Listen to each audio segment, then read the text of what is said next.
डिंग लिरेन चीन से आते हैं। चीन में एक बहुत ही महान एक मिलिट्री जनरल स्ट्रेटेजिस्ट हुए, फिलोसोफर हुए, उनका नाम हुआ सन तज़ू। उन्होंने आर्ट ऑफ वार नाम की मिलिट्री वॉरफेयर को लेकर एक बहुत अच्छी किताब लिखी है। और पूरे वर्ल्ड में मिलिट्री में जो पुस्तक है ये आर्ट ऑफ वॉर, इसके स्ट्रेटजीज़ को यूज़ किया जाता है। इसमें एक बात उन्होंने लिखी है कि जब आप स्ट्रांग हो तो अपने आप को वीक दिखाइए, और जब आप वीक हो तो ओपोनेंट्स के सामने अपने आप को स्ट्रांग दिखाइए।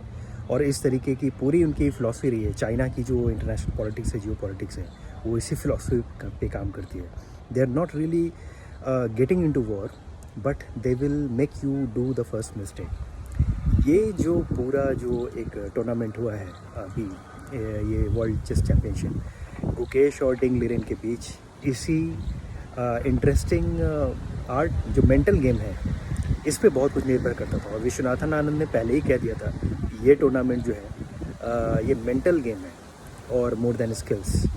और यहाँ पे जो पहले पैनिक करेगा, ब्लंडर करेगा, वो हारेगा। तो कई बार ब्लंडर हुए, दोनों साइड से ब्लंडर हुए, और इसीलिए क्रैमनिक ये भी कह रहे हैं कि this is the end of chess as we know it, because बहुत सारी गलतियाँ हुई है। गेम 5 और गेम 6 में बहुत सारे ब्लंडर हुए दोनों साइड से।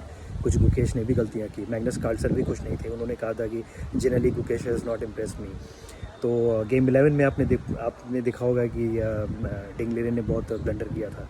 कल बहुत उन्होंने ब्लंडर किया है, शायद रुक वाला जो ब्लंडर था उसकी वजह से ही मैच हारे हैं।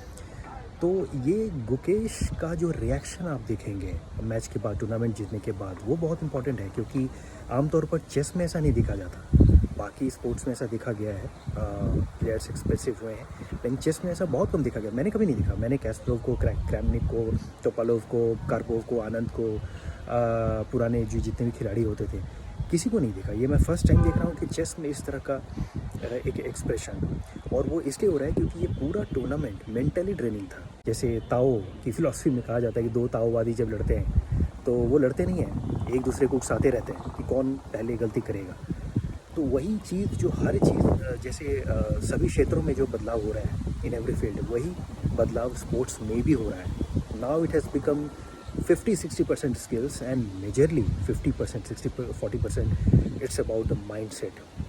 सभी खेलों में ये मेंटल एस्पेक्ट बहुत इंपॉर्टेंट होने वाला है आने वाले समय में। इसलिए हमें अभी से जो हम अपने बच्चों को जो ट्रेनिंग देते हैं ना, तो ये बताना पड़ेगा। यहाँ से एक नई करिकुलम टाइप की एक सेट होनी चाहिए कि नाउ स्किल्स 100% नहीं है। एक टाइम होगा 60s, 70s, 80s में जब स्किल्स स्पोर्ट्स में 100% डोमिनेंट थे। आज 60% है, 70% होगा, लेकिन जो 30% जो मेंटल एस्पेक्ट है किसी स्पोर्ट्स का, वो बहुत क्रूशियल है।